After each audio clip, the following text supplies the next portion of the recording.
Are the government failing young people and future generations? Today, we spoke to a number of politicians and policymakers about the kind of issues facing young people in the UK. From climate change to Brexit and housing to the cost of living, what things need to be done to make sure that young people like me get a fair deal? So I do think that this Conservative government are letting down young people for a multitude of reasons. I think not only the policy direction in terms of a lack of investment in young people, but then when you fling into the mix Brexit as well, where we're out of the single market, where we no longer have a lot of the connections that we used to have and a lot of the opportunities that we used to have via the European Union have now been taken away. And of course the UK government will claim that, oh no, but we're providing funding. The government I lead will not leave the next generation, your children and grandchildren, with a debt to settle that we were too weak to pay ourselves. But every piece of funding that they are providing is significantly less than what we would have got if we were still part of the single market. Things are very difficult for future generations when it comes to just income growth, when it comes to housing costs. And while some of these things are beyond the government's control, I think what is within the government's control is essentially trying to put together an economic strategy that promotes growth so that incomes can rise again and living standards can grow again, which will have implications on future generations. Today, we deliver the next part of our plan, a budget for growth. We look at things sort of 30 hours free childcare, for example. We look at things, sort of the investment we've done around obviously levelling up in the last few years as well. And actually, I think the broader idea of investment in infrastructure has been really important. The fact is that what we've done at the core of this and the core of the government over the last 13 years has been to really focus on, as I say, empowering our communities to move forward. Although some folk might think, surely a Labour government's better than a Conservative, I would hold reservations on that. I am not sure how much different a Labour government would be than a Conservative government.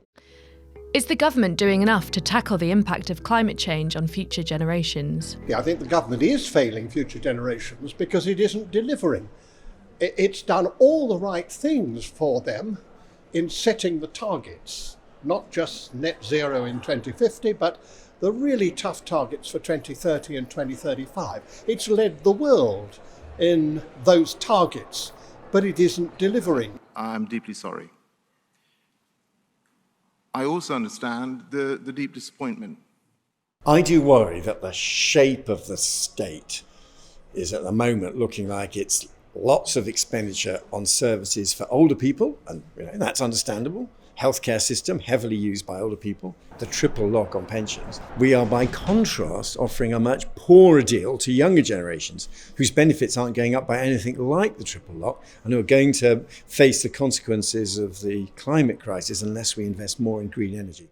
The government's got no plans for changing the electricity system to enable us to meet what we will need, which is double the consumption by 2030. 2030 is tomorrow, and there's none of that work being done.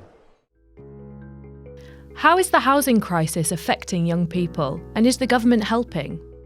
In any modern capitalist society, property ownership should be far more widely spread and young people should have a good prospect of becoming owners. There are a few different housing policy levers that the government can pull to ease the pressures on housing. So if you look at it in the short term, when it comes to, for example, rising rents because inflation is going up and rising interest rates, the government can use housing benefit as a way to provide support to people who are on the lowest of incomes. First of all, of course, it ought to have a national scheme for enabling people to make their homes fit for the future.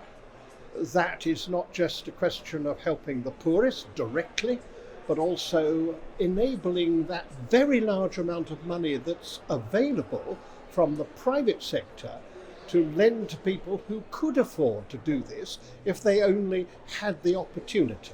I think it's important that the government also recognises that it's important to address other things which affect the housing market. So in particular, that's economic growth.